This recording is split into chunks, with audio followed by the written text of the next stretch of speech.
அடுத்ததான் நீங்கள் என்ன பண்ணணும் அப்படின்னு பார்த்தீங்கன்னா முடி எடுக்கிற இடத்துக்கு வரணும். திருப்பதியில் லட்டு மொட்டையும் தான் ரொம்ப ஃபேமஸ். ஸோ முடி எடுக்கிறத பற்றி பார்ப்போம். முடி எடுக்கிறதுக்கு பார்த்தீங்க அப்படின்னா திருப்பதி நீங்கள் மேலே வந்துட்டீங்க அப்படின்னா உங்களுக்கு வந்து சென்டர் பாயிண்ட் வந்து கோயில் தான். ஓகேங்களா, நீங்கள் கோயிலை வச்சு தான் எல்லாமே. கோயிலை சுற்றியுமே பார்த்தீங்க அப்படின்னா வந்துட்டு நிறைய முடி எடுக்கிற இடங்கள் இருக்குது. ஒரு 4-5 முடி எடுக்கிற இடங்கள் இருக்குது. ஓகேங்களா, லேடிஸுக்கு தனியாக லேடிஸே முடி எடுக்கிறவங்க இருக்கிறாங்க, ஜென்ஸுக்கு ஜென்ஸ் தனியாக முடி எடுக்கிறவங்க இருக்காங்க. ஸோ உங்களை வந்து ஃபோட்டோ எடுத்துக்காங்க. ஃபோட்டோ எடுத்துக்கிட்டு உங்கள்கிட்ட வந்து ஒரு டோக்கன் கொடுப்பாங்க. அதில் வந்து ஒரு QR கோடும் இருக்கும். அதில் வந்து உங்களுக்கு போட்டிருக்கும் இத்தனாவது நபர்கிட்ட நீங்கள் போய் உட்காரணும் அப்படிங்கிற மாதிரி போட்டிருக்கும். ஸோ நீங்கள் அதை ஃபாலோ பண்ணி போனீங்க அப்படின்னா நேராக வந்து நீங்கள் அங்கே போய் உட்காந்தீங்க அப்படின்னா உங்களுக்கு வந்து உடனே முடி எடுத்து விட்ருவாங்க.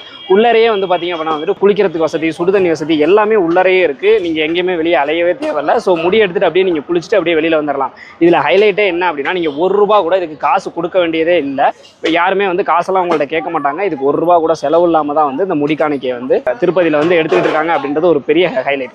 முடி எடுத்து குளிச்சிட்டிங்க அப்படின்னா அடுத்ததான் என்ன பண்ணணும் அப்படிங்கிறத நம்மளோட அடுத்த வீடியோவில் சொல்கிறேன். அதுக்கு முன்னாடி இப்போ தான் நீங்கள் நம்ம சேனலுக்கு வர்றீங்க அப்படின்னா மறக்காம நம்ம சேனலை சப்ஸ்கிரைப் பண்ணி வச்சுக்கோங்க.